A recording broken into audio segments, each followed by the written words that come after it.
Et c'est tout bon. Bonjour Gabriel. Bonjour Antoine. Merci beaucoup de venir à ma rencontre. Merci. Alors j'en profite déjà en introduction du podcast pour remercier Via Aero qui nous accueille aujourd'hui. Vous avez les beaux sacs qui sont derrière. Si vous écoutez le podcast, allez sur leur site et allez voir. C'est grâce à eux qu'on enregistre ici dans un bel endroit. Donc merci beaucoup pour ça. Gabriel, merci d'être présent avec moi. Merci de prendre ce temps aujourd'hui. On s'est croisés il y a pas très longtemps à Wine Paris et je t'ai dit il faut absolument qu'on fasse quelque chose ensemble, qu'on arrive à se voir. Et ensuite, je t'ai tout de suite envoyé un email et t'as gentiment accepté de venir. Alors, j'ai peur de dire des bêtises sur ta carrière, sur ce que tu fais. T'es neuroscientifique, spécialisé dans la perception neurosensorielle dans le cerveau, on va dire. Perception des arômes, en particulier dans le cerveau. T'as écrit pas mal là-dessus. T'as fait beaucoup de recherches. Donc, tu vas nous expliquer tout ça, mais je te laisse te présenter. Très bien, donc je m'appelle Gabriel Lépousé, je travaille à l'Institut Pasteur à Paris, qui est un centre de recherche biomédicale. Moi, je travaille dans une équipe qui s'appelle Perception et Mémoire au sein du département de neurosciences. Et donc, mon travail quotidien, mon travail principal, c'est d'étudier le fonctionnement du cerveau, le fonctionnement en particulier de nos sens, comment on perçoit l'information du monde extérieur, comment on l'encode, comment ça devient une mémoire, où se trouve la mémoire dans notre cerveau, comment on génère une émotion, et comment aussi après on prend une décision et qu'on lance une action. Tout ça pour comprendre vraiment la mécanique du cerveau et comprendre un des organes qu'on comprend le moins de notre corps encore. Et derrière ces connaissances fondamentales, il y a bien sûr plusieurs points de sortie. Une des premières points de sortie qui sont le sujet de notre travail au laboratoire, c'est quand le cerveau dysfonctionne, qu'est-ce qui se passe quand on a des dysfonctionnements sensoriels, mais aussi dans le cerveau du point de vue de l'interprétation des stimuli. J'entends par là que nous, on travaille beaucoup avec des médecins psychiatres, justement, qui vont essayer de nous poser des questions, essayer de nous challenger pour qu'on puisse mieux percevoir les mécanismes du dysfonctionnement du cerveau, en particulier sur les troubles des émotions, troubles de l'humeur, dépression, troubles bipolaires, stress post-traumatique, des troubles qui vont affecter pas l'encodage sensoriel, mais plutôt, tu vois, comment tu interprètes un signal. Pourquoi du jour au lendemain, un signal qui était plaisant devient neutre, voire déplaisant pour toi. Et ça nous aide aussi dans notre questionnement de comment fonctionne le cerveau. Donc ça, c'est tout un travail fondamental pour essayer de découvrir des nouvelles choses dans le cerveau qui, comme tu peux le comprendre, nourrissent à la fois la santé, mais qu'on plein aussi de sorties du point de vue sociétal, du point de vue sciences de l'éducation, du point de vue de comment on utilise notre cerveau. Et parmi les gens qu'on côtoie tous les jours qui utilisent leur cerveau, il y a les dégustateurs, il y a les professionnels du vin, qui sont, qu'ils soient sommeliers, œnologues ou autres. Et c'est des gens qui ont une connaissance assez empirique du fonctionnement de leur outil de travail, qui est leur cerveau et les extensions sensorielles finalement qui sont dans leurs yeux, dans leur nez, dans leurs oreilles.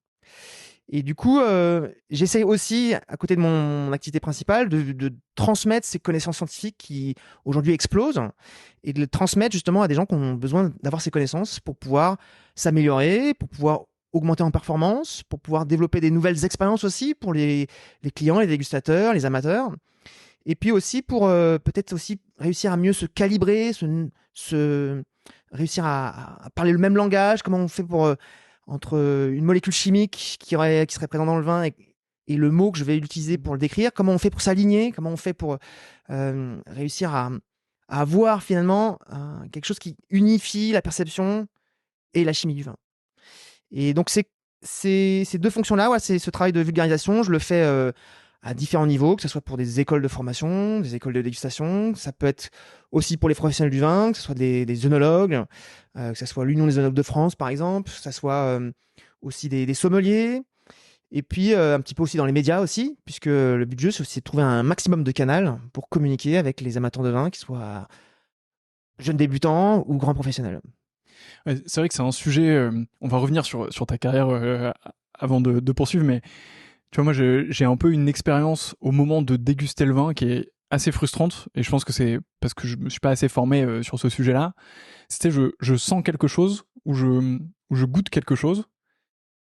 J'ai la sensation d'avoir ça quelque part en mémoire, tu vois, de me dire je connais ce parfum ou je connais ce goût, mais j'arrive pas à mettre un mot dessus. Tu sais, j'arrive pas à exprimer ce que c'est. Et ça, c'est un des trucs les plus frustrants qui puisse arriver. Ça arrive à plein de gens bien, ne t'inquiète pas, c'est pas une maladie.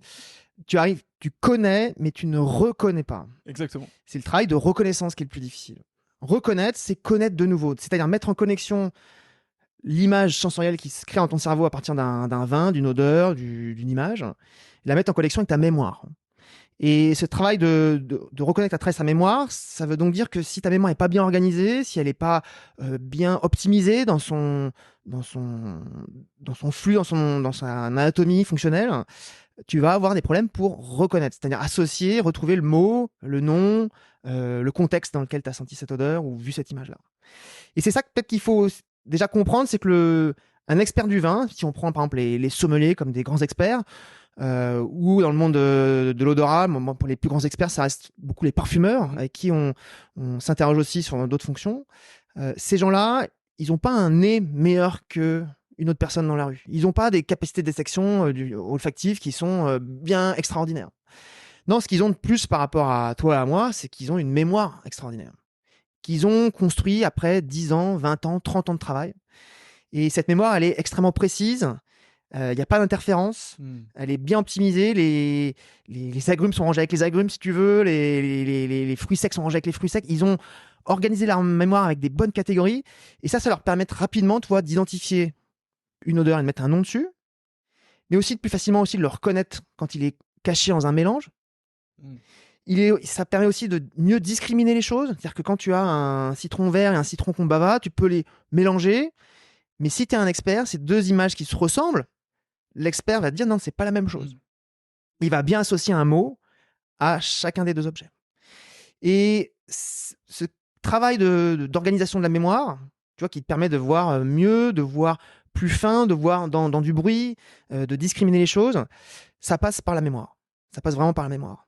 Et la mémoire, il y a une chose aussi qui est importante, c'est que pour trouver la mémoire, il faut aussi qu'elle s'organise avec des mots, notamment. Ta mémoire se construit sur des mots, et s'il n'y a pas de mots, la mémoire disparaît. Donc derrière cet exercice de reconnaître, c'est connecter sa mémoire des mots, sa mémoire sémantique, sa mémoire dans les aires du langage, avec les aires sensorielles. Et ça, c'est compliqué. Ça, c'est très compliqué. Ouais. Et ça demande du temps. Je te dis 20, 30 ans pour qu'un expert des odeurs devienne officiellement né de création dans une maison de parfumerie. Bon, j'ai pas à rougir, alors rendez-vous dans 20-30 ans pour voir le progrès. Mais ouais, je te rejoins beaucoup, surtout sur la discrimination entre des éléments qui sont proches. Tu sais, parfois je fais le nez du vin, avec les petites fioles là, où tu sens des arômes. Et alors, ça m'arrive de pas savoir, mais ça m'arrive aussi d'hésiter pas mal entre deux arômes qui sont très très proches, genre truffe et champignons. Parfois alors ça, quoique ça c'est assez reconnaissable, mais parfois abricot pêche par exemple. Là, tu te dis, je sais pas lequel des deux c'est exactement, donc ouais, je te rejoins sur la partie discrimination. Revenons peut-être sur ton parcours avant de replonger dans tous ces sujets. Comment est-ce qu'on devient neuroscientifique spécialisé dans les perceptions ? Alors, c'est une discipline qui appartient un petit peu au monde médical. Comme tu l'as compris, le cerveau, c'est un organe qu'il faut soigner. Et c'est aussi un objet qu'on regarde du point de vue scientifique, du point de vue de la recherche fondamentale. Et moi, je suis pas rentré par la médecine, je suis pas médecin. Je suis rentré plutôt par la filière académique. Je suis rentré dans les écoles normales et à l'école normale de Lyon, je me suis rapidement spécialisé en neurosciences. Ça, c'était au début des années 2000. Il faut se rendre compte, au début des années 2000, il y a une explosion de pas mal de technologies qui permettent enfin d'explorer le cerveau à la dimension de cet organe-là. Et on a fait des découvertes énormes en 20 ans qu'on n'aurait pas pu faire avant les années 2000. Je pense à des outils numériques, des outils de microscopie, des outils physiques, chimiques, génétiques. Tout ça a vraiment explosé. Et dans les années 2000, moi, je me suis engouffré un peu dans cette ascendante pour pouvoir étudier un organe qu'on connaissait pas et dans lequel on avait plein de découvertes à faire.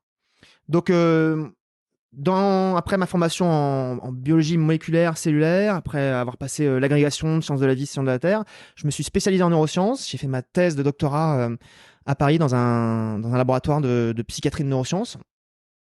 Et déjà, j'étais intéressé par l'aspect sensoriel, puisque c'était une thèse justement sur les troubles de la perception liés au vieillissement et à la maladie d'Alzheimer.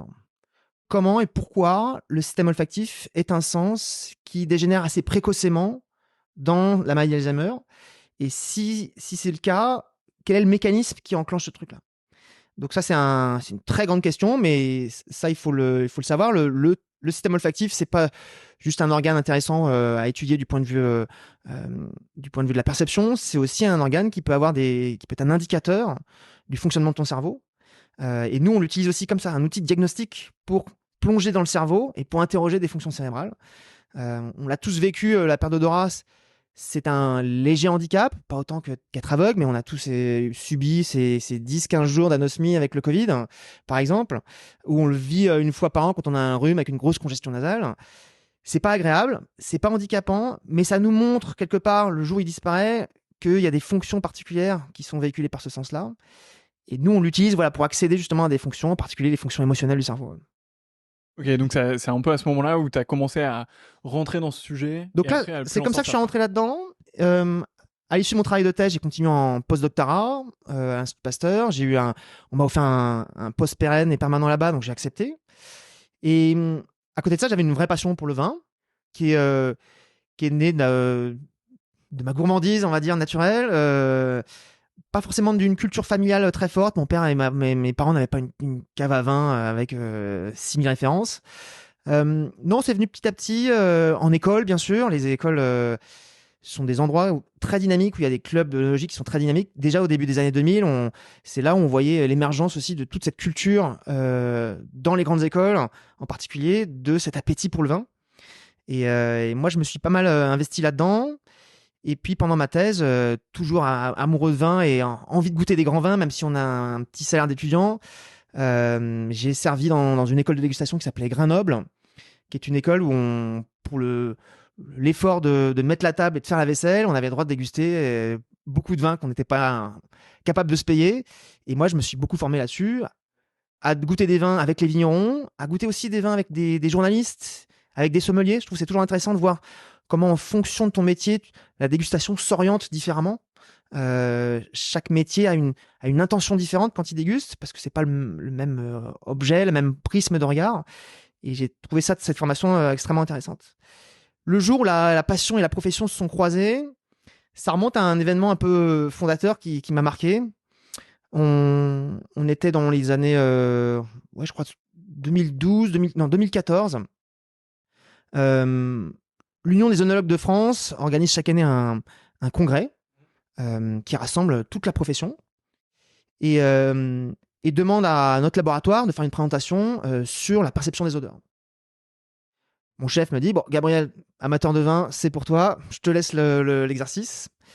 Et donc, je me présente là-bas avec une petite présentation d'une demi-heure où je raconte des choses qui, moi, me paraissent très banales, très, très classiques, presque un peu scolaires. Et en expliquant ça devant les onologues, je vois devant moi un appétit fantastique, des gens qui sont effarés de ces connaissances-là, une standing ovation. Et je me dis, mais pourquoi ces connaissances-là génèrent autant d'enthousiasme dans une audience à qui j'ai raconté des choses qui sont assez banales? Et je découvre que le monde du vin et des professionnels du vin en particulier, des œnologues en particulier, sont des personnes qui se forment beaucoup à la chimie du vin, à la viticulture, à la microbiologie, à tous ces processus chimiques et microbiologiques qui sont là, mais ne sont pas forcément des personnes qui sont éduquées et dans leur formation à comprendre comment fonctionne leur outil de travail, comment fonctionne leur cerveau, ou comment fonctionne le cerveau des futurs clients, des futurs dégustateurs. Et là, je vois qu'il y a un vrai vide, une vraie niche quelque part aussi, où j'ai essayé de me dire, mais s'il y a un appétit pour autant de connaissances sur le cerveau, il faut que je remplisse ma mission de transmettre ces connaissances-là. Elles sont disponibles, elles sont dans les tiroirs, mais elles n'ont pas vertu à rester dans les laboratoires. Il faut les transmettre à des personnes qui en ont besoin. Et donc, les œnologues étaient un très bon exemple, mais maintenant, les vignerons aussi ont envie de comprendre plein de choses. Ils s'interrogent, parfois ils ont des intuitions aussi, sur lesquelles nous, on peut apporter des vérités scientifiques qui parfois confirment ou infirment aussi des intuitions. Et inversement aussi, les vignerons, les œnologues ont des intuitions sur le fonctionnement du cerveau. Et ces questions-là, dont on n'a pas forcément la réponse, on s'en munit, on fait une recherche dans le laboratoire, on effectue un travail de recherche pour finalement redécouvrir le mécanisme que le vigneron avait pressenti dans sa tête après 10, 20, 30, 40 ans d'expérience. Donc c'est un travail qui s'est fait à deux et finalement aujourd'hui ce travail de transmission des connaissances scientifiques dans le monde du vin et maintenant un peu plus dans le monde de la gastronomie, de la parfumerie, pour moi c'est une manière de transmettre des connaissances scientifiques au grand public et de le faire sur un sujet qui évoque le plaisir, qui évoque le social, qui qui est un objet qui est plaisant. On ne parle pas de maladie, là, on parle vraiment du plaisir de déguster, de comment s'améliorer, de comment gagner en confiance. Et ça, c'est un terrain de jeu pour parler de science fantastique. Et en même temps, finalement, le vin nous permet de parler du cerveau, et le cerveau nous permet de parler du vin. Et donc, finalement, le mariage était évident. Ça fonctionne plutôt bien, ouais, c'est clair. Alors justement, rentrons dans le sujet. Comment est-ce que je fais pour... Déjà, qu'est-ce qui se passe dans mon cerveau peut-être au moment où je déguste un vin?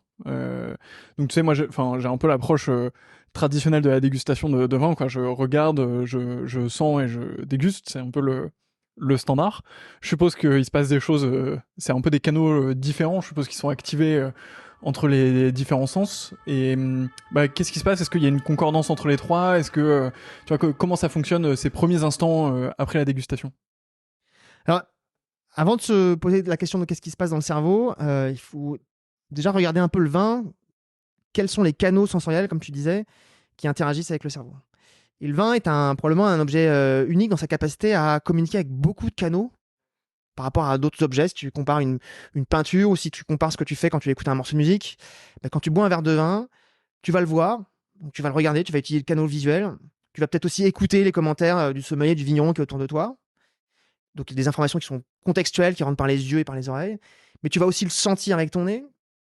Tu vas le sentir en orthonasal, donc par le nez, ou en rétronasal par l'arrière de la bouche quand le vin est en bouche, tous les arômes qui vont passer à l'arrière de la bouche. Tu vas analyser le vin du point de vue gustatif. Tu vas analyser le vin du point de vue tactile, du point de vue aussi de tout ce qui est piquant, irritant, tout ce qui est trigéminal.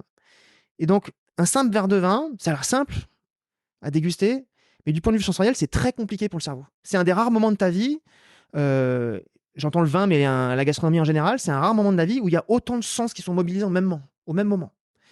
Et le cerveau, il a plein d'informations qui lui arrivent au même moment, en même temps. Et dans le cerveau, ça se voit très bien, il y a une explosion d'activité dans plein de régions en parallèle, qui fait que le cerveau, il est plus en ébullition face à un verre de vin ou à un plat que devant une peinture ou devant un simple morceau de musique. Donc le cerveau, il doit donner du sens à tout ça, toutes ces informations qui arrivent au même moment. Il doit du coup essayer de faire une synthèse. Il va essayer aussi de pondérer les informations. Il y en a certaines qu'il va privilégier auprès d'autres. Et puis après, le cerveau, on peut discuter un petit peu, il est aussi plein de biais. C'est que parfois, il va essayer de reconstruire une image globale des éléments parcellaires qu'il a reçus dans différents sens. Et dans ce travail de reconstruction, parfois, cette reconstruction, elle va un peu au-delà de la réalité. Parfois, on reconstruit quelque chose qui n'est pas vraiment la réalité physique ou chimique du verre qui est devant nous. Et ce travail de reconstruction, il faut s'en rendre compte, notre cerveau est en perpétuelle reconstruction. Les images qu'on a devant nous, c'est un travail de reconstruction. Le cerveau, ce que tu as comme conscience de l'image que tu as devant toi, c'est pas vraiment l'image. C'est la manière dont ton cerveau a reconstruit ce truc. Et donc ça, première chose à comprendre, c'est qu'il y a beaucoup d'informations qui rentrent dans le cerveau. Et dans ce travail de synthèse que fait le cerveau, parce qu'à la fin, tu as un vin qui est devant toi, qui rentre par 1, 2, 3, 4, 5 canaux sensoriels différents. Mais à la fin, le cerveau, il doit mémoriser une mémoire d'un objet. Et ce travail de synthèse, on le voit à différents niveaux, y compris en particulier dans le vocable qu'on utilise pour parler d'un vin. Quand on dit qu'un vin ou qu'un plat a du goût, tu vois, le mot goût, c'est un mot unique, mais on voit bien que c'est un mot qui a plusieurs dimensions. Quand je dis que ce vin n'a pas de goût, ou qu'il a trop de goût, qu'est-ce que ça veut dire? Est-ce qu'il a trop de parfum? Est-ce qu'il a trop de saveur? Est-ce qu'il a trop de texture? Quand on dit qu'on a perdu le goût suite à un rhume, qu'est-ce que j'ai perdu? Le nez, la bouche, les saveurs, les textures? Ça, c'est... Le cerveau va avoir tendance à faire ça. Il y a un mot que moi, j'aime bien aussi déconstruire, qui montre parfois le piège que veut nous tendre le cerveau, le mot minéralité, par exemple. Ouais. Voilà un mot qu'on aime bien tous utiliser. Quand tu me dis, Gabriel, je t'ai apporté un vin minéral pour déguster, je vais à peu près comprendre et me faire une idée de ce que tu proposes. Mais un vin qui est minéral, qu'est-ce que ça veut dire? Est-ce que c'est minéral au nez, parce qu'il y a des arômes qui rappellent la roche qu'on a frappée, un objet minéral qui rappelle les odeurs? Est-ce que c'est des saveurs? Est-ce que c'est une salinité qui rappelle les sels minéraux? Est-ce que c'est des textures tranchantes, pointues, froides, qui rappellent aussi le monde minéral? Tu vois, voilà un mot qui est efficace et en même temps qui est flou, et qui finalement trahit cette volonté que le cerveau a de synthétiser les choses. Ouais, c'est un peu peut-être boisé, ce serait quasiment pareil, non? Oui, boisé, on peut imaginer, c'est encore un peu plus précis, mais dans le même style, un vin qui est frais. Ouais. La fraîcheur, on veut ici mettre en avant de plus en plus la fraîcheur du vin, réchauffement climatique nous aidant. Mais un vin frais, c'est quoi? C'est un vin qui est froid, c'est un vin qui est désaltérant. Déjà, tu vois, il y a deux pôles qui se différencient. Si tu veux un vin frais, c'est pour te rafraîchir ou pour te désaltérer. Et est-ce que c'est une fraîcheur que tu as au nez, que tu as en bouche? On peut rentrer dans les détails pour se rendre compte que définir la fraîcheur d'un vin, en fait, ça a l'air évident, mais c'est pas très simple. Est-ce qu'il se passe quelque chose de différent si j'aime ou si j'aime pas? Alors, Et comment c'est une information qui arrive et qu'est-ce qui se passe pour déterminer ça? le j'aime ou j'aime pas, c'est déjà une interprétation des stimuli qui est liée donc au réveil du centre des émotions, qui gère aussi tous les automatismes liés aux émotions. Donc quand j'aime ou j'aime pas, c'est aussi derrière ça une grimace de rejet ou au contraire un comportement plus avenant où j'en reprends un verre ou je rachète quelque chose. Donc c'est derrière chaque émotion, ça veut bien dire ce que ça veut dire, ça mettre en mouvement. Il y a l'idée d'une action qui peut être très binaire, très automatique, rejet ou au contraire j'adore. Et donc on est déjà en interprétation. Et ton émotion peut changer d'ailleurs en fonction, pour le même objet, peut changer en fonction de la journée. Là, tu vois, il est 13h, peut-être t'as pas mangé, t'as super faim, tu vas passer tout à l'heure devant un resto ou un kebab qui fait une viande grillée très grasse, cette odeur va te mettre en appétit, tu vas acheter un sandwich, tu vas le prendre, tu vas ensuite repasser par cet endroit, mais cette fois-ci avec un changement de ton état qui n'est plus celui de la faim tout à l'heure, mais au contraire de la satiété. Et ben là, cette odeur de gras, de friton, tout ça, ça va te donner envie, au contraire, de fuir cet endroit qui n'est plus du tout la valence que l'avait tout à l'heure. Donc tu vois, ton émotion aussi peut changer en fonction de comment tu es. Cette idée de j'aime ou j'aime pas, elle est importante parce qu'il y a aussi cette idée, donc on peut changer d'état émotionnel en fonction de notre état interne. On peut aussi changer en fonction de notre apprentissage. Il y a cette idée, on va peut-être y venir, de qu'est-ce qui est inné, qu'est-ce qui est précablé dans mon cerveau, qu'est-ce qui est précablé par mes gènes, et qu'est-ce qui est de l'ordre de l'apprentissage. Pourquoi j'aime et pourquoi j'aime pas. Il y a des choses qui sont précablées pour être rejetées par l'organisme, par les mammifères en général. Par exemple, je prends un exemple, l'amertume. Tu prends un petit bébé de quelques jours, tu lui fais goûter un objet amer, il n'a jamais goûté un objet amer de sa vie, tu lui fais goûter ça, tout de suite il va avoir une grimace, d'ouvrir la bouche, de tirer la langue, que tu vas retrouver exactement la même chez d'autres mammifères. Si tu fais goûter ça à d'autres mammifères, je sais pas, un rongeur, un singe par exemple, un chimpanzé, on voit les mêmes grimaces apparaître. On est précablé pour rejeter l'amertume. Et ce précablage, il est inné, c'est-à-dire il est inscrit dans tes gènes. Ce comportement de rejet inscrit dans tes gènes, on pourrait expliquer pourquoi. Une des raisons qui fait qu'on a ça conservé chez tous les mammifères, c'est qu'on a des récepteurs qui détectent des composés amers dans notre alimentation, qui sont en fait pour beaucoup potentiellement toxiques. Okay. Et donc l'amertume, c'est un sens que les mammifères ont développé à travers 25 capteurs qui sont situés dans ta bouche, qui sont là pour te prémunir d'une intoxication potentielle. Potentielle, j'ai bien dit, parce que tous les objets amers ne sont pas toxiques. Mais si on fait la liste de beaucoup d'objets amers qu'on a répertoriés dans le monde, il y en a plus d'agents toxiques là-dedans, dans cette liste, que dans une liste random. L'idée vient que à l'époque où on était des chasseurs-cueilleurs, donc il y a très très longtemps, tu savais si un objet était amer en le goûtant, et si c'était amer, tu prenais le risque potentiellement de t'intoxiquer. Les objets amers étant, pour certains, fabriqués par les plantes pour se défendre contre des prédateurs qui, justement, les ravageaient. Ouais, c'est un peu comme ce truc des serpents, où par définition, l'homme a peur des serpents et sait bien les repérer, ou quelque chose comme ça. Si tu veux, alors l'amertume, c'est encore mieux câblé pour une réponse, parce que dès que tu mets un objet amer dans ta bouche, il est déjà presque un petit peu dans ton corps, et ce réflexe de la sensation d'amertume, il faut qu'il soit très rapide et efficace, parce que si tu ingères l'objet, après c'est fini. Il n'y a plus de porte de sortie. Ça me les arrête en fait. Quelque part, si tu veux, il y a quelques réflexes de vomissement après, etc. Mais on est déjà presque un peu trop tard. Donc ça, c'est un exemple, par exemple, de quelque chose qui est précablé. Il y a des choses qui sont précablées pour être appétitives. Le sucre, par exemple, tu prends un enfant qui n'a jamais bu du sucre, tu lui fais goûter un morceau de sucre, c'est un sourire que tu vas voir sur son visage. Parce que c'est précablé comme étant une saveur qui signale un objet qui est riche du point de vue nutritionnel. Et puis là-dessus se greffe l'apprentissage, la culture, l'expérience. On a parlé de l'amertume, on n'a pas encore partagé un café, mais on va le faire peut-être tout à l'heure. Toi et moi, on aime le café, on aime l'amertume du café, on aime l'amertume des vins rouges, on aime l'amertume de certains cocktails. Et pourtant, je te l'ai dit, on est précablé pour rejeter l'amertume. Mais ce précablage, petit à petit, on va désapprendre avec le temps. Et le temps chez l'humain, l'éducation, ça prend du temps. Ça peut prendre 10, 20 ans, petit à petit, avant que tu aimes le café. On va désapprendre ce réflexe naturel qui est précablé dans nos gènes pour réapprendre les bonnes vertus de l'amertume. Moi, je me rappelle d'expériences qui m'ont marqué. C'est la première fois que j'ai goûté une petite goutte de vin rouge en débarrassant la table de mes parents, en vidant les verres discrètement, ou en buvant le reste d'une tasse de café. On se dit, ouais, mais c'est super amer. Et en même temps, on se questionne, on se dit, mais c'est super amer, mais pourquoi mes parents, pourquoi les gens ont autant de plaisir à partager un café, à partager une bouteille de vin rouge? Il y a quand même quelque chose derrière qui est intéressant. Et donc ça te montre qu'on peut réinscrire, si tu veux, des préférences innées par l'apprentissage. Et donc l'apprentissage change beaucoup de choses. Ce que je te décris pour l'amertume et pour les saveurs, on peut voir la même chose dans les odeurs. Il y a des odeurs qui sont précablées pour être rejetées. Il ne faut pas avoir rencontré une odeur de viande en putréfaction, d'odeur de cadavre, pour savoir que c'est une odeur qui est potentiellement dangereuse, qui signale une source de danger. On est précablé pour rejeter certaines odeurs. Des odeurs d'objets qui se décomposent en fermentation, c'est des protéines qui se décomposent. Naturellement, on est précablé pour rejeter ça.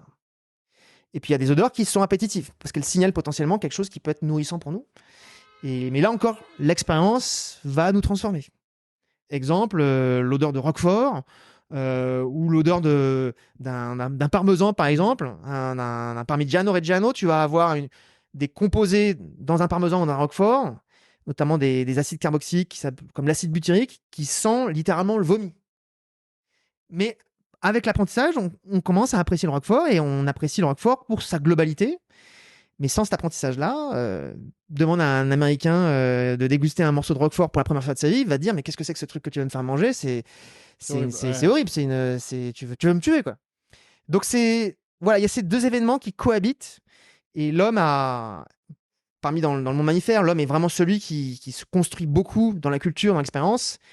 C'est une des rares espèces aussi qui construit son cerveau aussi dans l'expérience. Son cerveau continue à se développer une fois qu'il naît, qu'il sort du ventre de maman. Le cerveau est encore imparfait, et le cerveau va se construire dans le monde qui l'entoure. Et l'expérience du monde va modifier son propre cerveau. Donc ça, c'est une chose qui est assez unique en nous. On a cette part d'inné, cette part d'acquis qui se juxtaposent et qui, ensemble, font qui nous sommes. Je pense qu'on a tous détesté notre première bière ou notre premier café. C'est assez marrant. J'en parle souvent avec des potes, d'ailleurs, en nous disant, mais c'est marrant, tu vois, le café, je pense que le premier que j'ai pris, j'ai dû le prendre à une machine à café parce que c'était stylé, c'est un intervalle de cours ou un truc comme ça, en disant, mais c'est horrible, mais tu bois quand même parce que t'es là. Et en fait, quelques années plus tard, maintenant, je vais dans des cafés que je connais parce que je sais qu'ils t'horrifient de telle manière sur place, des gars qui viennent de tel endroit parce que j'aime bien tel truc, telle région et tout ça. Enfin, tu vois, je suis devenu un geek du café, alors qu'il y a 8 ou 10 ans, c'est un truc que je pouvais pas boire et que je trouvais pas bon. Donc ouais, je comprends complètement. Tu parlais justement de d'inné et d'acquis, du cerveau qui change avec l'expérience. Moi, si je me rappelle mes cours de SVT, c'est la plasticité cérébrale. Là, je dédicace mon prof de SVT au lycée. Comment ça marche justement? Enfin, attends, je vais reformuler ma question plutôt. Si j'ai un enfant et que je veux qu'il soit performant dans ces sens-là, tu vois, si je veux réussir à lui permettre d'expérimenter le plus possible dès la naissance son sens gustatif ou son odorat, comment est-ce qu'il faut faire? Enfin, je sais qu'il y a moi j'y suis pas encore, j'ai pas encore d'enfant, mais ce truc de tu dois donner à manger petit à petit des trucs différents, quoi. Bon, je le dis avec mes mots parce que j'y suis pas, mais est-ce que c'est comme ça que ça marche? Enfin, comment est-ce que le cerveau réagit à ça? Alors, dans la vie de l'enfant, il y a des phases importantes. On pourrait penser déjà que la construction du goût se passe à partir du moment où l'enfant mange. C'est pas tout à fait exact. On se rend compte que dans le dernier trimestre de grossesse, le bébé qui est encore un embryon quelque part, qui est encore immature, il y a certaines fonctions cérébrales qui sont déjà matures. Le système olfactif est mature, par exemple. Et la fonction mnésique est aussi déjà assez opérationnelle. Et donc, il y a des chercheurs qui ont montré que ce que mange la maman, si les éléments aromatiques qui sont présents dans sa nourriture sont capables de diffuser dans le sang et dans le liquide amniotique, ces composés vont aromatiser le liquide amniotique, et le bébé, ou le futur bébé, va interagir avec ce liquide et mémoriser quelque part si c'est bon ou c'est pas bon, si l'état dans lequel est ma maman est associé à ce parfum-là. Et on voit que cette exposition précoce, vraiment très précoce, tu vois, se répercute après sur les préférences de l'enfant. L'enfant, quand il sort du ventre de maman, on lui présente 2 laits, un lait normal et un lait aromatisé avec la substance que maman mangeait dans le dernier trimestre de grossesse. Et ben le bébé a une préférence pour cet objet-là. Incroyable. Alors cette expérience-là, pour te montrer un peu la blague aussi qu'on peut générer là-dessus, pour s'en rappeler, cette expérience, elle a été faite avec une substance qui s'appelle l'anétol, qui est un composé qui a un goût d'anis. Ok. Et alors, quand cet papier est sorti, Benoît Schall, donc un chercheur qui est à l'université de Dijon, il voit que les enfants ont une préférence pour l'anis après la naissance. Et donc les journalistes s'engouffrent là-dedans en disant maintenant on a compris pourquoi on aime le pastis, quoi. Ouais. Parce que c'est quelque chose qui se crée très tôt. Bizarrement, c'était à Marseille. Alors c'était pas à Marseille, c'était à Dijon, mais derrière ça se cache on parle de la culture, la transmission culturelle. Tu vas voir petit à petit quand tu auras dans des enfants, etc., il y a des choses qui se transmettent aussi d'une maman à une autre pour stimuler la lactation. On a une tradition dans certaines parties de France de prendre des tisanes de fenouil, qui est très galactogène. C'est une substance qui stimule la production de lait. Et en fait, quand tu prends cette tisane, tu aromatises aussi ton lait. Et donc la première nourriture que l'enfant prend, c'est le lait de sa mère. Mais le lait de sa mère, il est aussi aromatisé à la lumière de ce que maman mange. Et donc l'enfant est déjà en train de s'imbiber, avec des guillemets, de ce que maman a mangé, et la maman est déjà en train de transmettre des préférences à l'enfant à partir de sa nourriture. Donc ça te montre que le bébé n'est pas vierge, le bébé se construit, et effectivement, déjà, même si le lait a l'air d'être simple, c'est un objet complexe qui véhicule déjà des messages et qui véhicule de la culture. Donc ça commence déjà très tôt. Alors le bébé parle pas encore, il n'est pas encore capable de mettre un mot pour dire c'est de l'anis, c'est du curry, c'est du fenouil. Il va le faire ça plus tard, mais il est déjà en train de mémoriser des choses. Il y a une accélération dans ce processus-là au moment de la diversification alimentaire. Quand tu passes de la nourriture liquide à la nourriture solide, entre 4, 6 mois, 1 an en fonction des cultures, ce moment où on introduit de la nourriture solide, ta première purée de carottes, ta purée de pommes de terre, d'artichauts, j'en sais rien, c'est un moment clé. C'est un moment clé parce que, pareil, encore une fois, beau travail de l'Université de Bourgogne à Dijon qui montre que la diversité des aliments qu'on est capable d'ingérer et d'apprécier à l'âge de 7 ans, il est très fortement lié à la diversité des aliments auxquels j'étais exposé dans cette période de diversification alimentaire entre 6 mois et 1 an. Et donc c'est un moment aussi charnière où l'enfant, même si tu lui mets une purée de carottes dans la bouche et qu'il recrache, c'est pas grave, ne sois pas frustré, c'est l'école de la frustration de toute façon cet exercice-là. Il faut continuer et pas lui faire manger tout le temps ce qu'il aime, mais au contraire être dans la diversification. C'est un moment où les bébés sont assez ouverts aussi, il n'y a pas trop de néophobie, donc de peur de la nouveauté. Et plus je lui expose à des choses différentes, mieux il sera armé pour accepter et s'ouvrir à une diversification alimentaire après. Donc il y a des choses qui se construisent, tu vois, très très tôt. Et puis petit à petit, après, l'enfant grandit, développe son langage aussi, et va commencer à mettre des mots sur des saveurs, mettre des mots sur des goûts. Les enfants sont très curieux et très avides de faire ces exercices-là. Et ces premières phases d'apprentissage où j'apprends qu'un citron c'est jaune et que ça s'appelle citron et que c'est acide et qu'il y a tel parfum, eh ben ça se branche très tôt. Et une fois que cette mémoire est là, elle va rester là pendant toute la vie.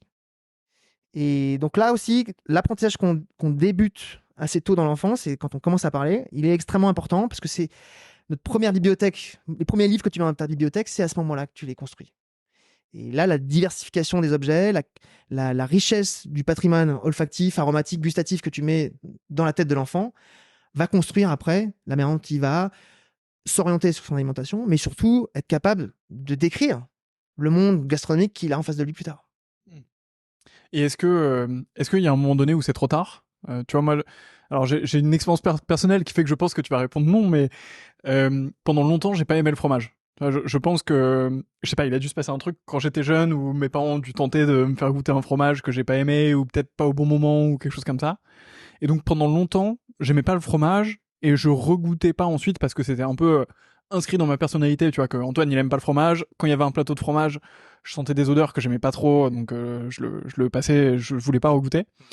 Et je dirais que vers en fait, à peu près au même moment où j'ai commencé à m'intéresser plutôt beaucoup au vin, forcément, t'as le fromage qui est pas loin, donc tu goûtes, tu comprends qu'il y a des trucs qui sont pas mal. Donc je pense que vers, je pense 20 ans, j'ai 19-20 ans, j'ai dû commencer à regoûter du fromage. Et là, tu vois, j'ai 27 ans et je vais minimum une fois par semaine chez mon fromager. Il y en a tout le temps dans mon frigo, donc je me dis que je suis pas un cas isolé et que c'est jamais peine perdue. Mais comment est-ce qu'on fait pour changer potentiellement de goût? Et d'ailleurs, j'ai le même exemple sur le chou-fleur. Quand j'étais petit, je détestais le chou-fleur. Et maintenant, régulièrement, je m'achète un chou-fleur, je le mets au four, je mange et tout ça. Enfin, tu vois, j'ai une perception qui a complètement changé. Donc, je suppose que c'est pas peine perdue, mais qu'est-ce qui se passe? Alors déjà, il faut se rendre compte que tu n'es pas la même personne que quand tu avais 10 ans et ta physiologie change aussi. On parlait de l'amertume tout à l'heure. Voilà, les seuils de perception de l'amertume changent avec l'âge. Un enfant et toi, considérons que vous avez exactement la même génétique, un enfant va avoir des seuils de perception de l'amertume qui sont un peu plus bas, donc qui sont plus l'amère. Et donc, tu auras beau lui dire mais non, il n'est pas amer ton chou-fleur, il n'est pas amer ton brocoli. Lui, il va dire mais si, c'est amer. Laisse-lui ce jugement, c'est le sien. Et c'est surtout parce qu'il a des seuils de perception de l'amertume plus faibles que nous. Notamment, il y a une des raisons qui explique ça, c'est la composition de la salive des enfants n'est pas tout à fait la même. Et du point de vue évolutif, ça a un intérêt, c'est que, imagine, on serait tous les deux des chasseurs-cueilleurs, je sais pas, on pèse 70 kilos chacun, on serait avec notre enfant qui pèserait 10 kilos. Si chacun de nous, on prend une baie toxique, moi, cette baie toxique dilue sur mon poids, peut-être qu'elle va pas me tuer. Et l'enfant, s'il prend cette baie toxique, qu'il la mange rapportée à ses 10 kilos, il va peut-être mourir. Donc, évolutivement, c'est intéressant que les enfants ont des seuils d'amertume plus bas pour pouvoir potentiellement sentir un objet toxique avec plus de facilité. Donc, ça a changé. Ton goût a changé et la personne que tu es aujourd'hui à 20 ans n'est pas la même que quand tu avais 10 ans. D'où aussi le fait qu'on peut ne pas aimer un café à un moment et puis l'apprécier plus tard. Après, se construit par l'exposition répétée des changements de cas de figure. Là, tu parlais d'une préférence qui a changé du point de vue positif, mais tout le monde, les gens qui nous écoutent savent aussi que ça peut passer dans l'autre sens. Aujourd'hui, tu adores les huîtres. Ce soir, un plateau de huîtres, il y en a une qui est pas bonne, pas fraîche, tu la manges quand même. Tu passes la nuit, pas dans ton lit, mais dans tes toilettes. Et le lendemain, si on te resserre une huître, tu vas faire une sacrée grimace, tu vas changer de couleur et tu vas faire non, non, moi je mange plus d'huîtres, c'est pas possible. Et cette aversion gustative conditionnée par le malaise que tu as eu peut rester des mois, voire des années avant que tu oses regoûter à ça. Donc ça peut fonctionner dans les deux sens. Mais c'est clairement quelque chose qui va. Il faut que le goût pour prendre le fromage, il faut que le fromage soit associé quand tu vas le prendre. Si tu as trouvé que c'était quelque chose qui était trop fort, par exemple, il faut que tu puisses associer ce fromage-là à un plaisir particulier pour que ton cerveau sculpte à la fois une émotion positive. Donc le plaisir, ça peut être le plaisir gustatif intrinsèque du fromage, mais ça peut être aussi le plaisir autour du fromage, des gens qui partagent un morceau de fromage, du vin qui va avec. Donc tu vois, tu aimes le vin, mais tu aimes pas le fromage. Mais chaque fois que je prends du fromage, j'apprécie le vin différemment. Mais le fromage va être ici, sa capacité à être intéressante pour toi va changer en fonction du contexte dans lequel tu le mets. Et ça, c'est très important. Il faut pas que un objet qui peut être repoussant au départ, il faut pas le laisser isolé. Je vois ça très bien avec mes enfants, moi, sur les objets amers. Quand un objet est amer, il faut pas que, par exemple, un brocoli, si c'est amer, il faut pas que l'enfant mémorise que brocoli égale amertume. Sinon, c'est fini pour le brocoli. Alors que le brocoli a plein d'autres choses à raconter. Il a des textures, il a un croquant, il a des couleurs, il a une forme marrante, on dirait un petit arbre. Et il faut pas jamais laisser un objet repoussant tout seul. Il faut toujours essayer de le meubler un petit peu pour que justement l'enfant n'associe pas juste une saveur à un objet. Et ça, c'est très important. Donc, on parlait du brocoli, par exemple. Il faut essayer de convertir et masquer un peu le goût de l'amertume. Comment on fait pour masquer le goût de l'amertume? Là, pareil, il faut rentrer un peu dans la science des capteurs gustatifs. On sait que le capteur de l'amertume, qui se situe sur les papilles de la langue, et qui est porté par un type cellulaire particulier, ces cellules-là sont un petit peu inhibées par d'autres saveurs. Donc, le salé, par exemple, diminue la sensation d'amertume. Le sucré aussi. C'est pour ça que dans prenons le chocolat, un autre objet amer, le dosage de chocolat d'une plaquette de chocolat, 50, 60, 70, etc. Et là, en fait, pour te donner une panoplie d'une amertume indirectement diminuée par la présence de sucre.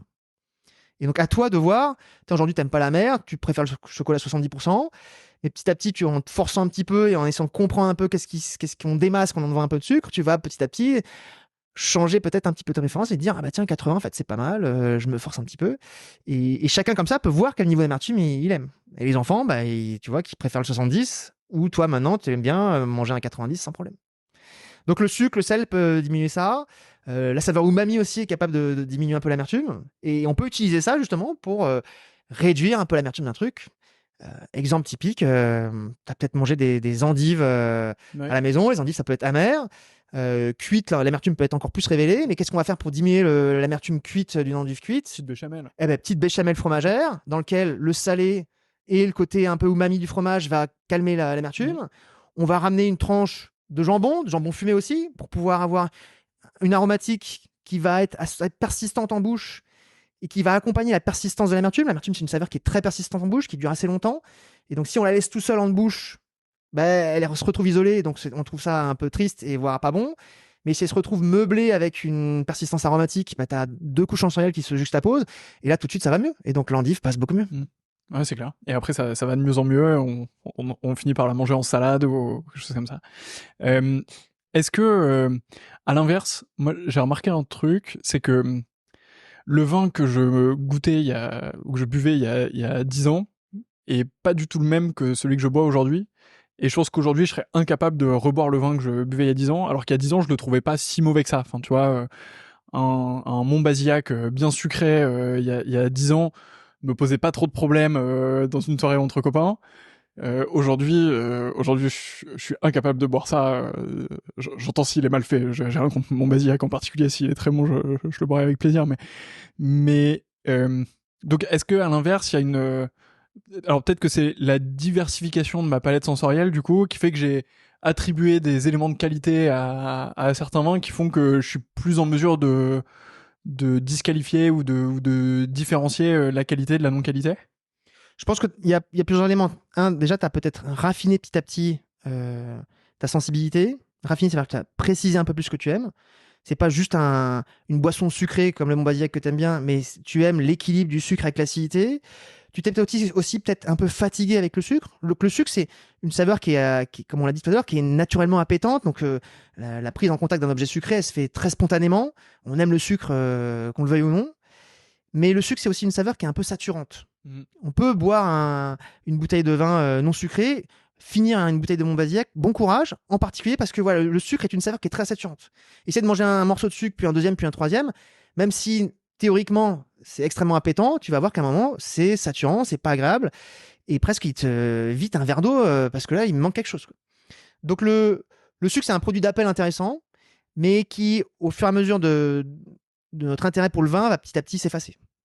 Après, notre culture gastronomique change aussi. Ce que tu mangeais il y a 5-10 ans a changé. Et ça a du coup changé le support qui va accompagner les vins. Le contexte pour boire des vins n'est pas le même aussi. Est-ce que tu le buvais à l'apéro? Est-ce que maintenant il vient sur le repas? Est-ce qu'il est plus dans un cadre un peu plus solennel d'une dégustation un peu technique? Ça change aussi le style de vin que tu vas avoir. Donc tout ça peut ensemble modifier les choses. Et puis après, nos préférences évoluent en fonction aussi des vins qui changent de style. Les vins qui étaient produits il y a 10-20 ans sont plus les mêmes qu'aujourd'hui. Et il y a des choses qui évoluent à toute vitesse. Regardons le dosage de sucre, par exemple, du champagne, par exemple. C'est un exemple qui est frappant. L'appétence qu'on a maintenant pour des champagnes plutôt extra bruts. Là où il y a 20-30 ans, on aimait encore des champagnes assez dosés, à 9-10 grammes. C'était très courant. La génération de mes parents aime toujours ces champagnes bien dosés, qu'ils plaçaient plutôt pour le dessert. Mais là où la champagne a réussi à un coup de maître, c'est de dire mais non, mais le champagne c'est aussi pour l'apéritif.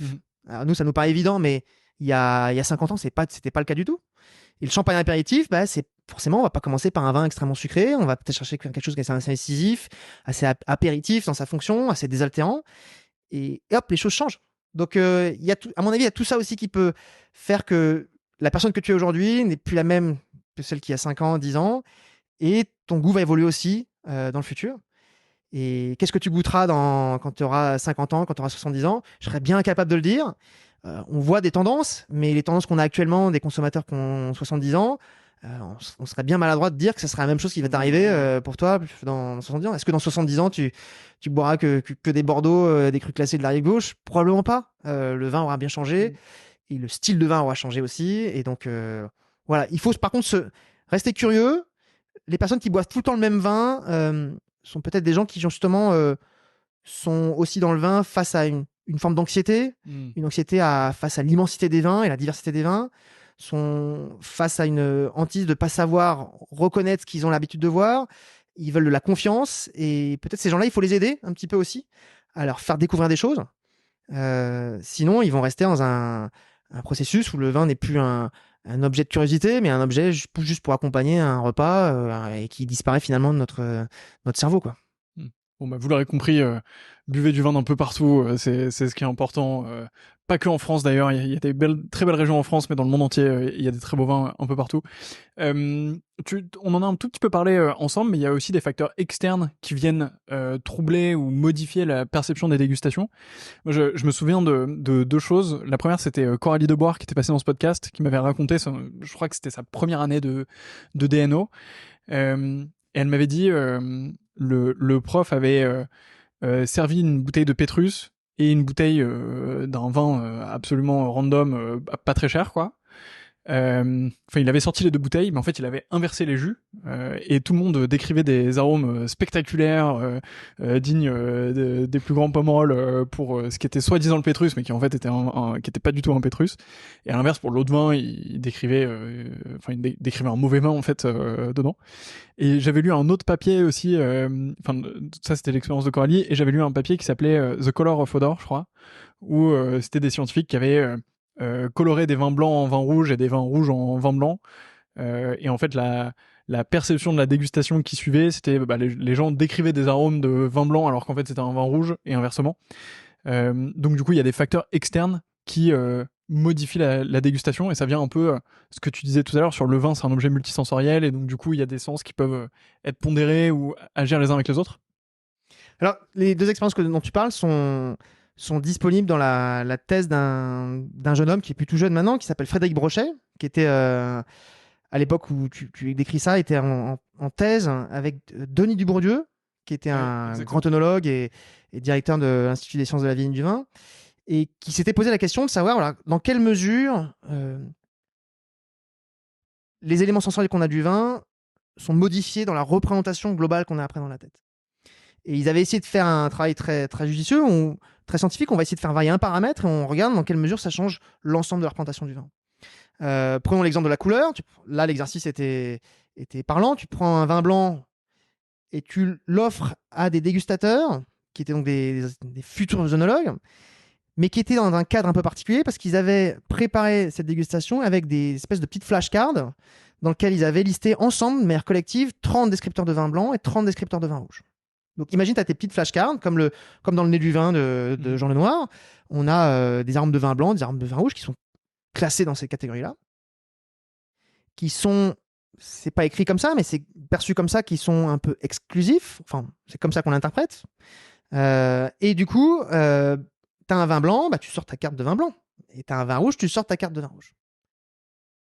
Et juste le fait de rajouter un petit colorant fait que tu vas biaiser tes choix de descripteurs pour plutôt des descripteurs de vin rouge. Et c'est ce qui s'est passé. Le même vin coloré en rouge a été décrit davantage sur des arômes, je sais pas, de groseille, de framboise, un peu de fraise.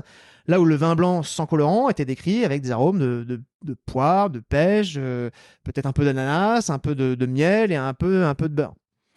Et quand on tombe le masque et qu'on sent ces objets l'un à côté de l'autre, on se rend compte qu'ils sont absolument identiques. Comment on explique qu'on peut tomber dans un tel piège? Et pour avoir fait l'expérience plein de fois avec des étudiants, c'est redoutable, ça marche trop bien, et on se demande, mais même, c'est pas possible, comment c'est possible d'avoir ça? Les gens à tel point doutent en se disant, mais ton colorant, c'est pas possible, il sent quelque chose. Une manière de leur montrer que c'est pas le cas, on leur bande les yeux, ou on leur fait goûter dans un verre noir, on leur dit, retrouve-moi celui qui est coloré en rouge, celui qui est coloré en blanc, et ils se rendent compte qu'ils sont incapables de le faire. Mais comment on explique ça? Il y a deux raisons qui expliquent qu'on peut autant se tromper juste à la vue d'une information colorée ou à la vue d'une forme de bouteille, comme tu le disais, ou d'une notoriété de bouteille. Donc ça, c'est des informations qui viennent visuelles, qui sont exclusivement visuelles. Le système visuel est dans notre espèce humaine un système qui est très dominant. Regarde toutes les fonctions que tu fais avec tes yeux. Regarde tout ce que tu perdrais si tu perdais les yeux. Là, moi, si d'un seul je devenais aveugle, je serais incapable de sortir du bâtiment dans lequel on est aujourd'hui. Alors que si je perdais l'odorat, je m'en sortirais sans problème. Le système visuel est très dominant dans notre espèce. Depuis qu'on est sur deux pattes, qu'on est un bipède et qu'on regarde au loin, ce phénomène-là a changé complètement génétiquement la manière dont on construit notre cerveau. Et pour donner un ordre d'idée, si je t'amène dans un système d'imagerie cérébrale et que je te fais visionner juste une série d'images, on va rapidement voir que dans ton cortex cérébral, donc la couche qui s'est très développée dans notre cerveau, il y a 15% de ton cortex cérébral qui s'allume juste à la vision d'une image. Si je compare ça avec ce qui se passe dans ton cerveau quand je sens une odeur, si tu sens une odeur ou si tu goûtes une saveur, il y a à peine 1% de ton cortex qui est dédié à la perception des odeurs et des saveurs. Donc on est pré-câblé pour amplifier très fortement l'information visuelle et pour pouvoir lui donner un maximum de capacité de codage, d'encodage et du coup aussi de prévalence dans la représentation globale. Donc il y a une hiérarchie des sens et le système visuel est au-dessus de l'odorat. Et quand tu as un verre de vin où tu as un conflit entre la couleur et l'odeur, le cerveau va préférer se baser sur la couleur.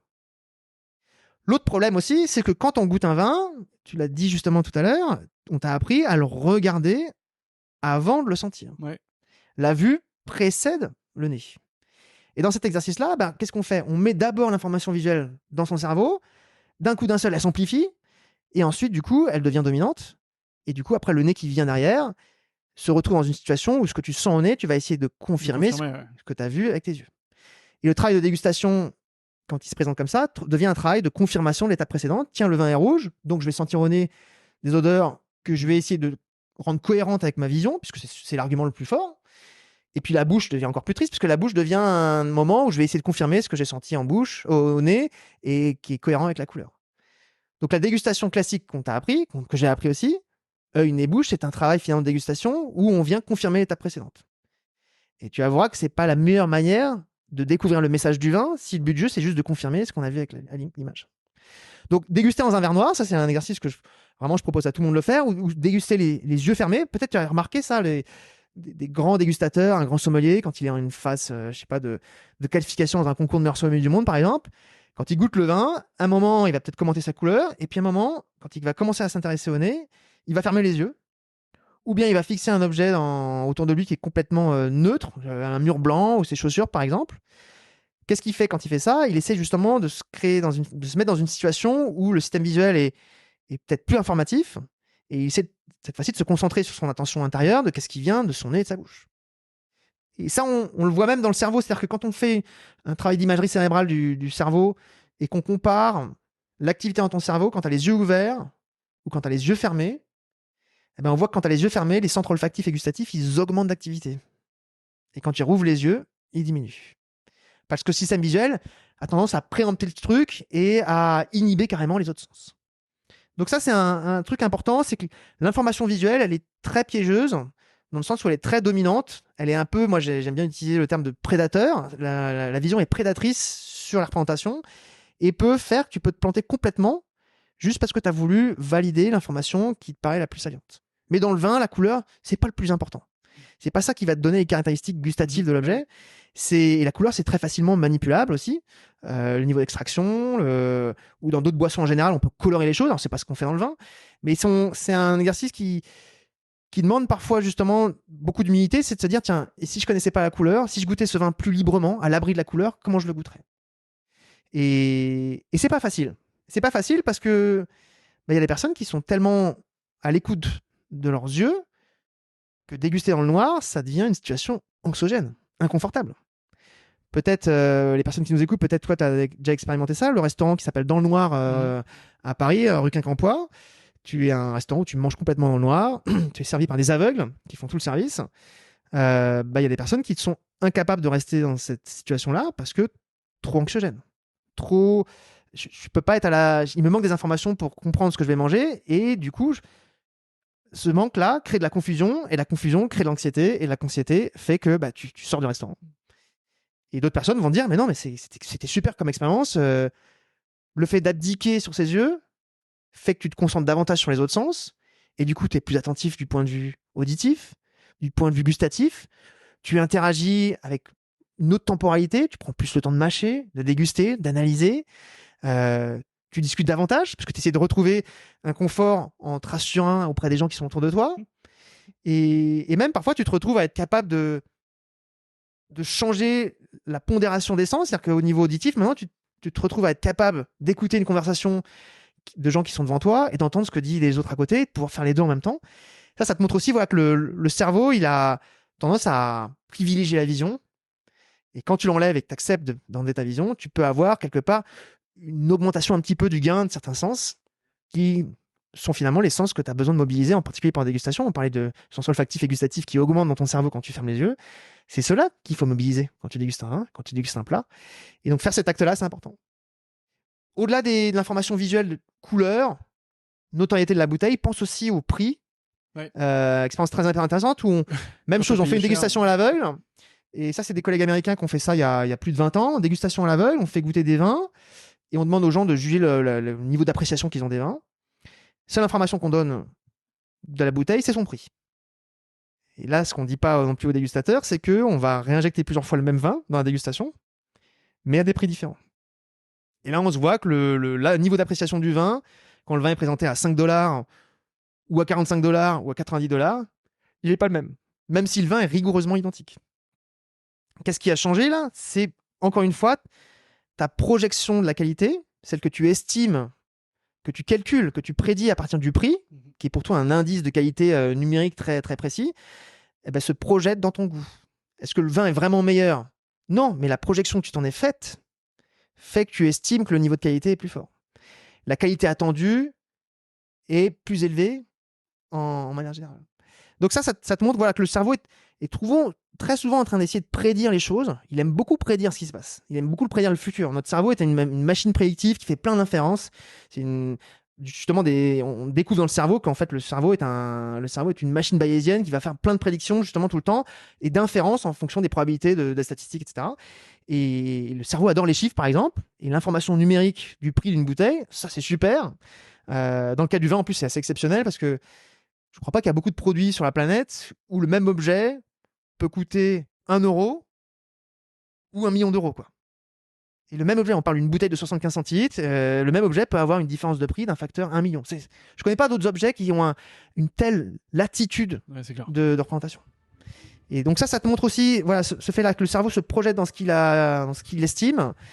Et il peut se projeter aussi dans l'émotion qu'il estime, dans l'émotion du prix, de la qualité.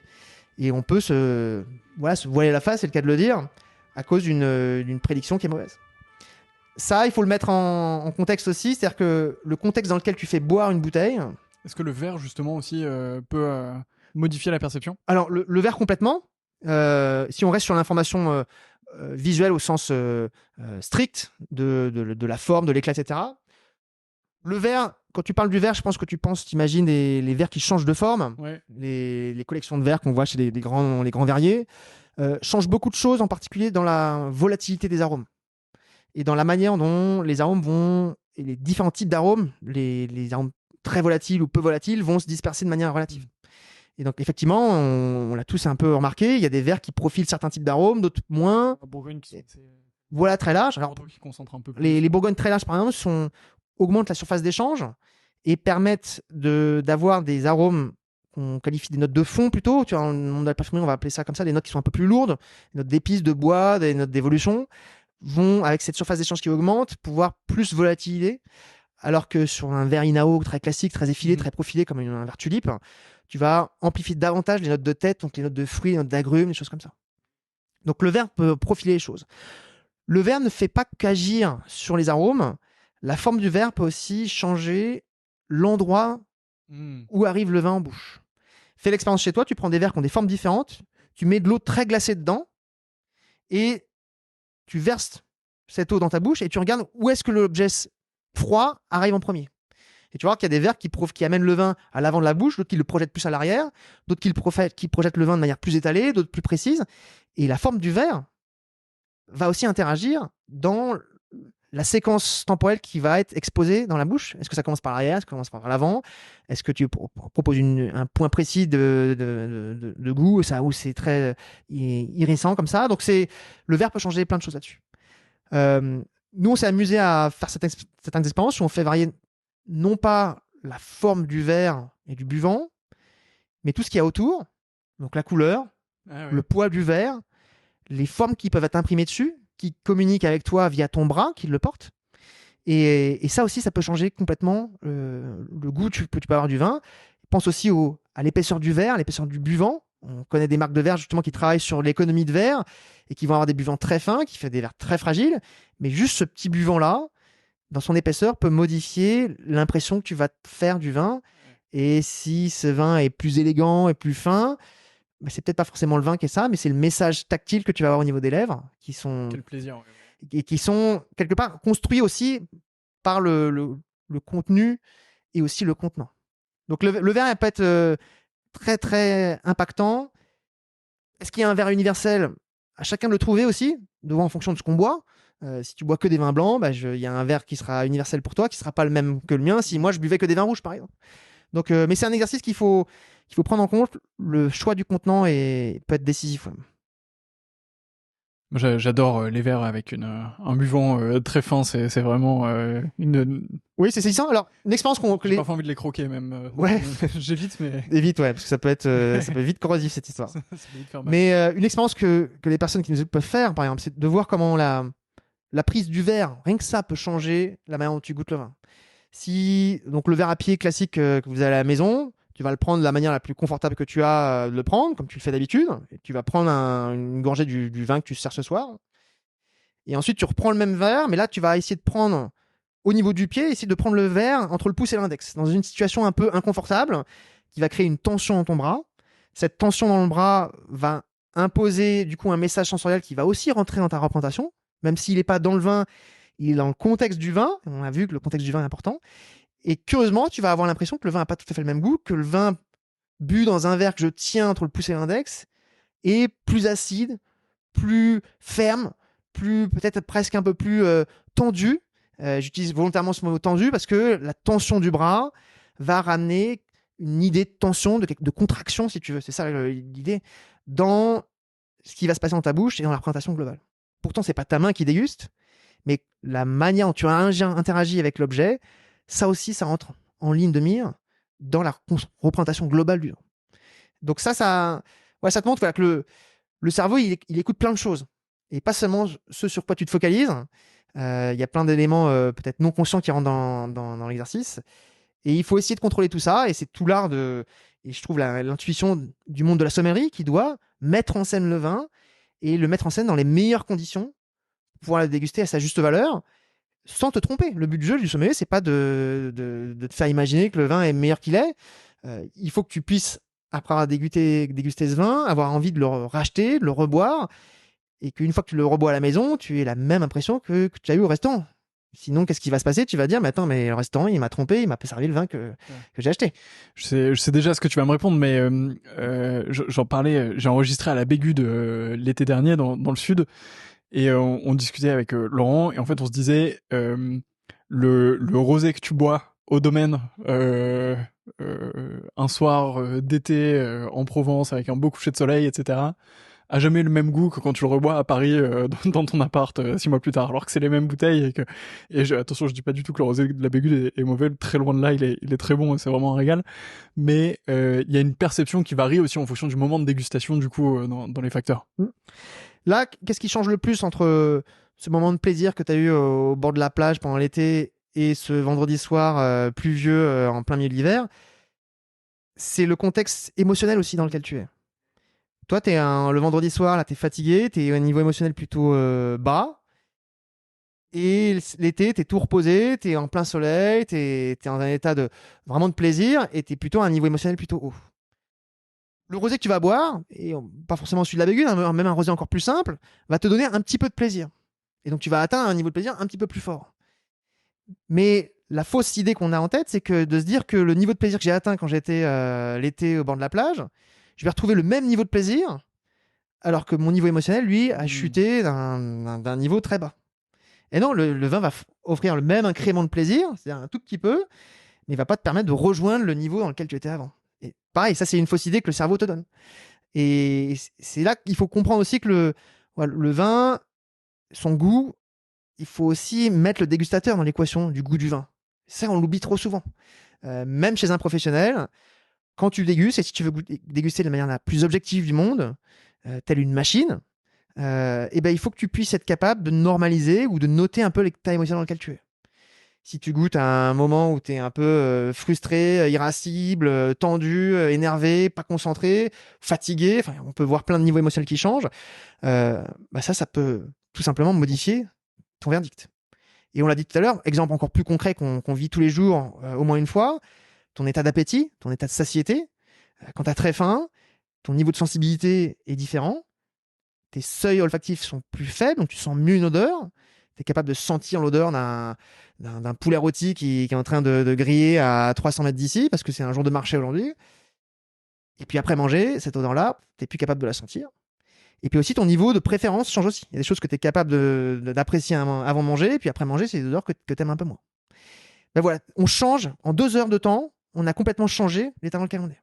Et donc, quand on fait une dégustation technique, c'est important souvent de se positionner au même moment de la journée. Typiquement, entre 10h et midi, c'est là où c'est souvent le top. Parce qu'on est au top de notre sensibilité, de sensorialité olfactive, gustative. C'est là aussi on est au top du point de vue de l'attention. Et le processus attentionnel, c'est un processus qui demande pas mal de ressources cognitives et d'énergie.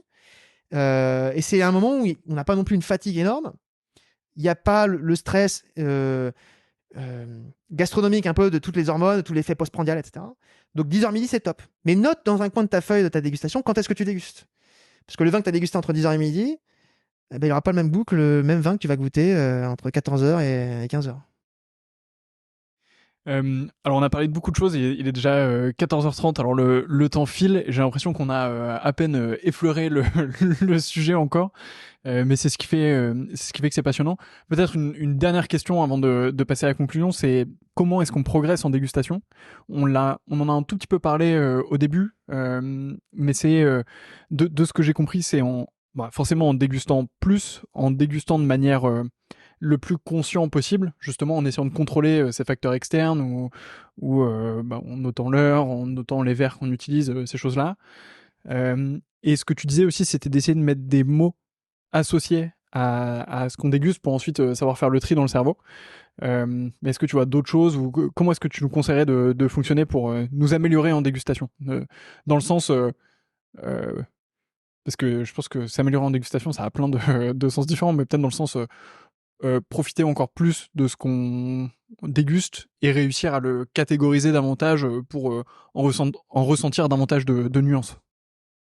Ouais, tu lèves un point important déjà dans le préliminaire de cette question, comment je m'améliore. Il faut essayer de comprendre aussi pourquoi je déguste. Ce vin que je déguste, dans quelle intention se cache derrière cet acte de dégustation ? Est-ce que c'est pour imaginer un accord mets-vin ce soir parce que j'ai des amis ? Est-ce que c'est pour une décision œnologique ? Est-ce que j'arrête tel ou tel processus ? Est-ce que c'est pour faire de la recommandation auprès de mes lecteurs ? Est-ce que c'est... tu vois, l'objet déjà, réfléchis déjà pourquoi tu vas déguster et dans quel objectif. Dans cette question-là, je rajoute aussi un autre paramètre, c'est est-ce que je déguste pour moi ou est-ce que je déguste pour les autres ? L'acte de déguster et de verbaliser mes perceptions, mes sensations, elle s'adresse à moi, pour mon cahier de notes personnel, ou est-ce qu'elle s'adresse aux autres ? Et quand tu fais un commentaire pour toi ou pour les autres, c'est pas la même chose. Parce que quand tu commences à rentrer dans l'axe social, et le vin est un produit social par définition, un produit de partage, ben quand je parle à l'autre, je me mets en connexion avec ses références. Et il faut que je me mette à son niveau. Et peut-être qu'il n'a pas les mêmes références que moi, peut-être qu'il n'a pas le même langage, peut-être qu'il n'a pas les mêmes mots. Donc il faut que je me projette dans son cerveau. Et c'est pas la même chose que se projeter dans son propre cerveau à soi. Alors comment améliorer sa dégustation ? Donc poser la question de pourquoi je déguste, dans quel contexte, à quoi ça sert, qu'est-ce que je veux faire, quel est mon projet, pourquoi je déguste. Deuxième aspect, c'est qu'il y a plusieurs écoles de dégustation. On peut en citer quelques-unes. Une école, disons, très analytique, fer de lance, la dégustation anglo-saxonne type W7. C'est une dégustation qui a été assez simplifiée, pas mal élaguée pour aller droit sur des dimensions sensorielles précises et qui se veut objective. Alors, objectivité en dégustation et en perception, on l'a bien vu, ça n'existe pas, puisqu'on reconstruit toujours les choses. Mais on a essayé de voir dans quelle mesure on peut rendre ça le plus objectif possible. Et dans cette dégustation analytique, on va séparer l'œil du nez, de la bouche. Et on va, par exemple en bouche, beaucoup essayer de qualifier différentes catégories de sensations. Focus sur l'alcool, focus sur les tanins, focus sur le corps, focus sur l'acidité, dans lequel on va te proposer d'aller pas trop loin non plus, c'est de qualifier le niveau d'acidité, par exemple. Est-ce qu'il y a un peu, beaucoup, passionnément de l'acidité ? Est-ce qu'il y a un peu, beaucoup, passionnément de l'alcool ? Donc ça, c'est une première technique qui est assez simple, et je pense que c'est une première méthode qu'il faut essayer de maîtriser, c'est ces premiers items dont on parlait, qualifier l'œil, qualifier le nez, qualifier la bouche et les différentes dimensions de la bouche. Est-ce que je peux essayer de quantifier un peu les choses? Une fois que je commence à maîtriser ça, et vous allez voir, c'est très rapide. Rapidement, on peut maîtriser ces grilles d'analyse. On se rend compte qu'il y a vite un vide parce qu'il y a des vins qui se ressemblent, qui sur cette grille-là vont cocher les mêmes cases, et pourtant ils sont différents. Donc, après avoir qualifié, je sais pas, l'acidité, il faut quantifier l'acidité, pardon. Il faut justement essayer de la qualifier, essayer de mettre des mots, et c'est là que c'est le difficile parce qu'il faut développer un vocabulaire. Il faut développer un vocabulaire qui va être pour toi, mais qui va être aussi pour les autres. Et c'est la chose dans laquelle on y venait tout à l'heure, c'est que il faut que toi aussi tu t'enrichisses du vin que tu goûtes en enrichissant de mots qui vont créer des catégories dans ta tête, qui vont créer des cases. S'il n'y a pas un mot pour définir une saveur, s'il manque un mot pour définir une sensation, ta mémoire de cet objet-là va disparaître. Je prends un exemple que moi, sur lequel j'ai pas mal travaillé et qui m'obsède un petit peu parce que je trouve ça tellement frustrant. En Europe occidentale, on considère qu'il y a en bouche 4 saveurs: sucré, salé, acide, amer. Quand on va en Asie, il y a une 5e saveur qui s'appelle l'umami. Et en Europe, on considère que l'umami, c'est pas une 4e saveur. Même si depuis les années 90, on sait très bien qu'il y a un capteur qui est dessiné pour ça, on connaît les molécules qui activent ce récepteur de l'umami, mais voilà, le mot umami est un mot qui ne résonne pas en notre net. Quand on le traduit, ça veut dire savoureux, délicieux. C'est très vague, donc c'est pas une catégorie, donc on dit que ça sert à rien. Et quand on fait goûter un objet umami à un Européen, classiquement, il dit c'est un objet qui est salé, un peu rond, un peu doux. Pour lui, c'est un mélange de sucré et de salé. Et puis là, quand on va en Asie, quand on va au Japon, même dans une famille avec des enfants japonais, moi j'ai vécu ça une fois dans ma vie, ça m'a marqué. Les enfants japonais, ils n'ont aucun problème pour dire maman, la soupe, elle est bien umami, un peu trop umami ou pas assez umami. Pour eux, c'est une catégorie à part entière. Comme nous, on viendrait dire la soupe, maman, elle était un peu trop amère ou trop salée, par exemple. Pour eux, il n'y a pas de problème. Donc, si nous, on n'est pas capable de faire ce qu'un enfant de 5 ans fait au Japon, c'est qu'il y a un problème. On revient à l'éducation. On n'a pas appris à mettre un mot sur cette saveur, on n'a pas appris à la définir. Et du coup, en 100 mots, cette saveur disparaît de notre champ. Vous vous rendez compte, c'est important. Ça veut dire que le langage structure notre pensée et la limite à la fois. Et s'il me manque un mot, la chose disparaît. Donc, apprendre à mettre des mots, ça c'est important. Donc, dans l'exercice d'apprentissage et de performance de la dégustation, essayez d'écrire tes commentaires. Essaye d'apprendre à écrire tes commentaires. Essaye de faire un exercice de style parfois. Attends, je l'écris pour moi. Je l'écris en mode W7. Je l'écris en mode je décris un vin pour mes copains. Et en mode je prépare un article pour imaginons que je suis un journaliste pour la revue du vin de France. J'écris un article qui va commenter un vin. Comment je vais écrire ce vin-là? Exercice de style intéressant, ou ce passage à l'acte de l'écriture, de verbaliser, pas juste de dire c'est bon, mais d'expliquer pourquoi c'est bon. Ça, c'est un exercice qui te force justement à créer des catégories, à définir tes sens et à le définir dans un objectif particulier.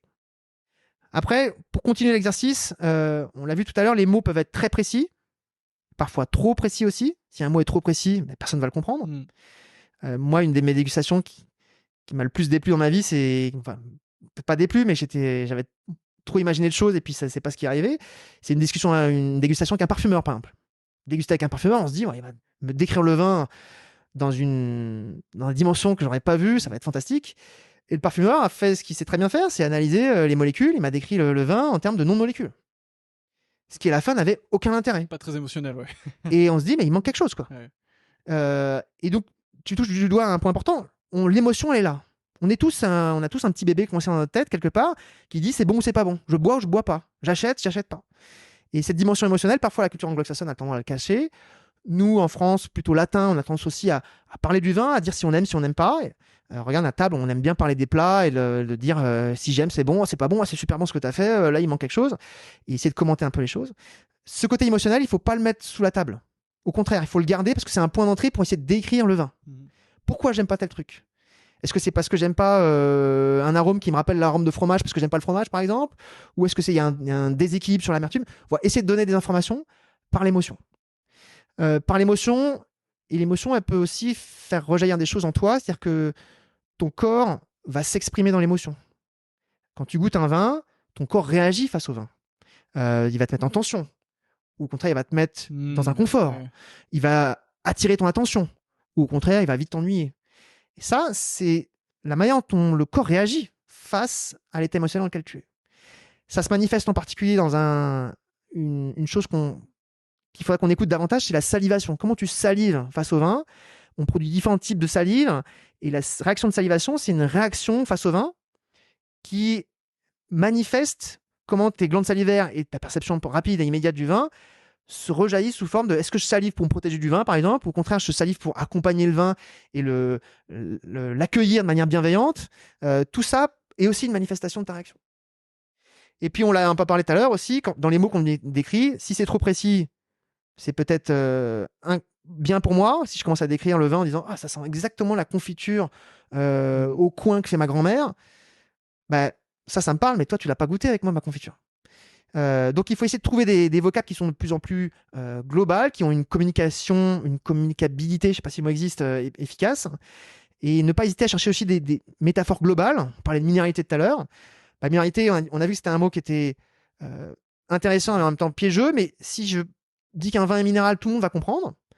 Et si après je qualifie cette minéralité, je rentre dans la précision et j'arrive peut-être à mieux définir ce que je ressens. Et puis un dernier point, moi, pour essayer de voir un peu la force du cerveau, il faut s'appuyer sur la capacité du cerveau à trouver des grandes analogies dans plein de sens. Le cerveau aime les métaphores, on aime beaucoup les métaphores pour décrire le monde qui nous entoure. La poésie est une machine à métaphores, le vin se nourrit de poésie quand on a besoin de le décrire. Et sans rentrer dans des concepts de poésie très compliqués, la métaphore des accords mets-vins, par exemple, est pour moi très efficace pour parler d'un vin. Si je te dis que j'ai ramené 2 vins pour déguster ce midi, il y a un vin qui sera parfait sur un sashimi de dorade avec un filet de citron, et un autre vin qui va accompagner parfaitement la côte de bœuf que tu as préparé à barbecue. J'ai pas décrit les vins, pourtant tu sais pas mal. Que c'est un blanc et un rouge. Voilà, tu sais que c'est un blanc, que c'est un rouge, tu sais que c'est un blanc plutôt ciselé, etc., et sans sucre. Tu sais que le rouge, ça va être un rouge assez pulpeux, assez riche, avec un peu de tanin pour accompagner le gras, qui est plutôt sur peut-être des arômes qui vont accompagner cette viande grillée. On n'est pas sur une viande en sauce. J'ai pas parlé du vin, j'ai juste dit sashimi de dorade, côte de bœuf au barbecue, économie de mots, mais efficacité dans la transmission.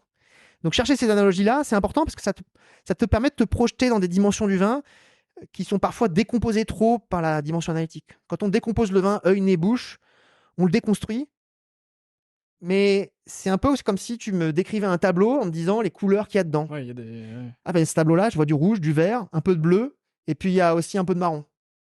Bah, si tu me dis ça, j'en comprends rien du vin. À l'inverse, si tu commences à me décrire la scène générale du tableau en me disant voilà, je vois une chevauchée avec un monsieur sur un cheval qui saute une montagne et qui fait signe à ses camarades de le rejoindre, bah, je sais pas quelle couleur tu as vu, mais par contre, je vois un message du vin qui est clairement la scène générale. Et donc, tu vois comment les différents niveaux se complètent dans cet exercice-là. Il faut parler des choses et introduire aussi quelque chose que les gens oublient souvent, c'est qu'on pense qu'une description d'un vin, un vin, c'est un objet qui est figé, mais non, un vin, c'est un objet qui est dynamique, qui évolue dans le temps, qui évolue en bouche. Et d'ailleurs, c'est comme ça d'ailleurs que j'attire le regard des dégustateurs conformes. C'est un grand vin. Une de ses caractéristiques, justement, c'est un vin qui propose pas un message, mais qui propose plusieurs messages qui se séquencent. Un grand vin, c'est un film. C'est pas juste une image. Et ça, c'est prendre son temps et écouter le vin, et écouter comment tu réagis face au vin, et écouter comment les choses se séquencent un petit peu. Je pense que c'est là qu'on commence à vraiment rentrer dans le message. Et peut-être à la fin, de comprendre aussi comment je peux structurer un accord mets-vins, par exemple. Parce que le temps, c'est ça qui va construire la juxtaposition du vin, puis du plat, puis du vin, qui se juxtaposent dans le temps. Tu mets pas ta gorgée de vin et ta bouchée de côte de bœuf en même temps. C'est pas ce que tu fais. Tu les fais l'un après l'autre. Et ben donc, il faut écouter le temps qui se déroule dans un verre de vin. Et ça, c'est de rentrer finalement dans le côté vivant du vin. Et c'est ça qui nous passionne. On a des devoirs avec ce que tu viens de nous dire sur comment progresser, comment améliorer sa dégustation. Donc, je vais essayer de m'y mettre. J'en ai une ce soir d'ailleurs, donc ça tombe bien. Gabriel, merci beaucoup pour ton temps cet après-midi. C'était vraiment un plaisir de partager ces échanges. J'ai appris plein de choses et je pense que ce sera le cas aussi des personnes qui nous écoutent. Et c'est aussi pour ça que j'aime bien faire ce podcast, parce que je voulais pas interviewer que des personnes qui font le vin, même si c'est crucial et qu'elles font une bonne partie de ce podcast, mais j'avais à cœur d'interviewer des entrepreneurs, des scientifiques, des sommeliers, des critiques, etc., pour vraiment décrire ce paysage du vin. Et je suis très content qu'on ait eu cet échange ensemble. Il me reste 3 questions qui sont assez traditionnelles dans ce podcast. La première, c'est est-ce que tu as un livre à me recommander? Alors un livre en français, je suppose. Euh, En français, moi, mon dernier coup de cœur, c'est un livre qu'on a peut-être déjà cité ici à cette antenne. C'est le livre de Pascaline Lepelletier, Mille vignes, dans lequel elle a pu, je trouve, déployer une vision du vin qui change des livres, des manuels de dégustation, qui change des manuels de classification des vins par région, etc. Je trouve qu'elle a vraiment trouvé la pierre angulaire qui manquait un peu dans le répertoire français, en tout cas. Et je dis ça parce qu'en plus, on a relu des parties ensemble, etc. Elle m'a demandé de relire des choses quand elle me citait. Donc, ce travail-là, elle l'a fait en collaboration avec plein de gens. Elle a réussi à mettre plein de gens autour d'elle. Et ça, c'est vraiment la force de Pascaline. Et derrière ça aussi, son talent d'écriture, sa qualité de femme lettrée, qui se voit vraiment en livre. Et ça, c'est vraiment un livre que je recommande 1000 fois, 1000 vignes, 1000 fois. Bah, c'est noté. Le lien sera évidemment en description, mais je ne peux qu'être d'accord. On en profite pour embrasser Pascaline qui nous écoute de temps en temps et qui est passée dans ce podcast. Donc ça vous souligne à quel point vous écoutez un podcast de qualité. Mais si vous n'avez pas encore écouté cet épisode, allez l'écouter parce qu'on s'était régalé avec Pascaline à parler justement aussi pas mal de littérature et tout ça. Donc c'était vraiment un plaisir. Est-ce que tu as une dégustation coup de cœur récente? Plein de dégustations coup de cœur dans la tête. Est-ce qu'il y a un vin qui a éveillé ma curiosité récemment? Je trouve que les vins dont on se souvient le plus, enfin en tout cas c'est ce qui m'arrive de plus en plus, c'est les vins qui sont justement qui évoquent de la surprise. Des vins qui vont au-delà de ce que tu arrives à prédire. Tu penses, tu as un vin qui est devant toi, tu essaies de le découvrir à l'aveugle, et en fait non, c'est pas du tout ça, puis c'est complètement autre chose. Tu t'es enfermé dans une idée et le vin t'en proposait une autre. Et je trouve que ce travail de dégustation à l'aveugle, c'est aussi quelque chose qu'il faut garder en tête. Se mettre en danger en dégustation, c'est essayer de déguster contre son cerveau, quelquefois, avec lui, mais contre lui en même temps. Et se mettre dans ce danger-là, c'est toujours intéressant. Donc, moi j'aime bien pratiquer ça. Écoute, la dernière dégustation que j'ai faite à l'aveugle ce week-end, je te parle d'un des vins qui nous a pas mal bluffé. On goûtait un champagne de chez Anselme Sélos, complètement à l'aveugle. Alors même s'il a une signature quand même assez particulière dans son travail du vin et du champagne, c'était un vin qu'on n'arrivait pas à placer dans les cases qu'on avait l'habitude de goûter. Et ça, c'était surprenant. Et donc, du coup, je trouvais que l'exercice était intéressant parce qu'il était inclassable. Et du coup, on avait encore plus envie de l'écouter. Et ça, c'est fort. C'est que le vin arrive à se jouer de ton cerveau. Et ça, c'était beau. Et enfin, qui est la prochaine personne que je devrais interviewer? Alors, je connais pas toutes les personnes qui sont venues ici, mais elles sont, j'ai l'impression, déjà nombreuses et toutes plus nourrissantes que d'autres. Je sais pas, quelques idées en tête. Hier soir, j'étais assis à côté de quelqu'un qui représente une partie de ce qui fait le monde du vin. Ce sont les gens qui travaillent dans les tonnelleries. Ouais. Je sais pas s'il y a quelqu'un qui Pas a encore. travaillé sur les tonneaux avec toi, qui a expliqué le monde du fût, du travail sur bois. Euh, Peut-être qu'en plus, c'est pas forcément le style de vin que tu aimes, donc je peux comprendre que c'est pas forcément le truc qui t'a intéressé tout de suite, mais je trouve que le monde du bois nous montre une matière qui rentre dans le travail de l'élevage. Faut pas prendre le bois seulement pour un objet qui vient aromatiser et donner des tanins, des composés amers, du sucre, etc. au vin. C'est aussi un objet qui va faire élever le vin, le faire grandir, au sens littéral du terme. Donc moi, je dégustais hier avec un monsieur qui s'appelle Jean-Pierre Giraud, qui est retraité maintenant, donc il sera disposé à parler avec toi, et qui a travaillé toute sa vie à la tonnerie Chêne et compagnie, la tonnerie Taranceau, et qui, en plus de ses fonctions de directeur commercial, avait une fonction vraiment de dégustateur. C'est presque le service après-vente, entre guillemets. C'est lui qui va accompagner les vignerons pour pouvoir goûter les vins en fonction des bois, les aider à choisir les bois, les chauffe, de personnaliser ce travail, de faire les suivis. Et c'est quelqu'un qui, en tout cas en dégustation, m'a beaucoup appris aussi. Et je trouve que ce serait une personne qui serait intéressante à intéresser pour voir cet aspect juste de l'élevage et du travail du bois. Est-ce que la dégustation est différente quand on se focalise là-dessus? et pour moi, c'est ça que j'aime bien, c'est essayer de déguster le vin aussi avec des personnes qui sont pas forcément des vignerons qui voient l'objet global de A à Z, mais d'autres personnes qui gravitent autour du vin. Je te propose celle-là. Je pourrais te proposer d'autres personnes aussi. Tu vois, j'aime bien déguster aussi avec un ancien sommelier qui maintenant travaille sur le café. Et ça rejoint peut-être ta passion pour le café. Quelqu'un qui s'appelle Hippolyte Courty, l'Arbre à café. Ah, mais quel arbre à café, ouais. Voilà. C'est juste à côté de chez moi. Il faut absolument que j'aille. Il faut que tu ailles là-bas. Tu lui donnes rendez-vous à Hippolyte. Hippolyte est sommelier de formation. Il a été acheteur de vin pendant longtemps. Il s'est converti au café, mais sa lecture du café est très pas œnologique, mais clairement nourri par la lecture du vin, par la lecture de l'acidité du vin, par la lecture des accords mets et vins. Et ça a transformé la manière dont il construit et torréfie son café. Et surtout, en ce moment, la manière dont il produit ses cafés, parce que maintenant, Hippolyte est aussi à la tête d'une finca au Pérou, dans lequel il a importé, depuis la France, des contenants pour faire des fermentations et inspirer des fermentations du vin. On fait fermenter son café de différentes manières. Tu le sais certainement, il y a des travails de fermentation anaérobie, etc., des macérations carboniques, des mots qu'on connaît, nous, dans le monde du vin, mais qui sont un peu exotiques dans le monde du café. Et on va importer ces techniques-là, les personnaliser au café et chercher finalement à reproduire dans le café des choses qu'on maîtrise bien dans le vin. Et ça, c'est très intéressant de voir que finalement, le vin peut aussi nourrir d'autres domaines et que la dégustation du café, tu le verras, peut nous aider aussi à mieux déguster le vin. Ouais, il faut absolument que je fasse un épisode hors série sur le café, donc compte sur moi. Gabriel, merci beaucoup pour ton temps cet après-midi, c'était vraiment top. Encore une fois, j'ai appris plein de choses, donc merci de t'être rendu disponible. Pour les personnes qui nous écoutent, si vous avez apprécié cet épisode, partagez-le autour de vous, envoyez-le à au moins 2 personnes. Appliquez ce qu'a dit Gabriel pour vous améliorer en dégustation.